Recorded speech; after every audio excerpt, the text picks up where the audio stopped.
ઉત્તર પ્રદેશની બીજી સૌથી યુવા મહિલા સાંસદ પ્રિયા સરોજના પ્રેમમાં ક્લીન બોલ્ડ થયો છે રિંકુ સિંહ।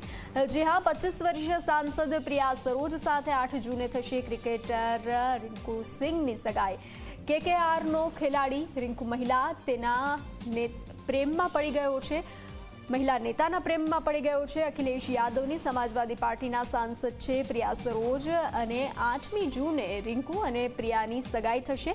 લખનૌના 7 સ્ટાર હોટલમાં રિંગ સેરેમની રાખવામાં આવી છે। તો 6 મહિના પછી 18 નવેમ્બરે પ્રિયા અને રિંકુ લગ્ન કરશે। છેલ્લા 2 વર્ષથી એકબીજાના પરિચયમાં હતા। સાંસદ પ્રિયા અને ક્રિકેટર રિંકુ સિંહે જોનપુરની મછલી શહેર સિટીથી યુવા સાંસદ છે। પ્રિયા સરોજ વર્ષ 2024ની લોકસભા ચૂંટણીમાં જીતી અને યુપીના બીજા સૌથી યુવા સાંસદ તરીકે બિરુદ મેળવ્યું હતું। માત્ર 25 વર્ષની ઉંમરે લોકસભાની ચૂંટણી જીતનારા પ્રિયા સરોજના પિતા તૂફાની સરોજ પણ 3 વાર સાંસદ રહી ચૂક્યા છે।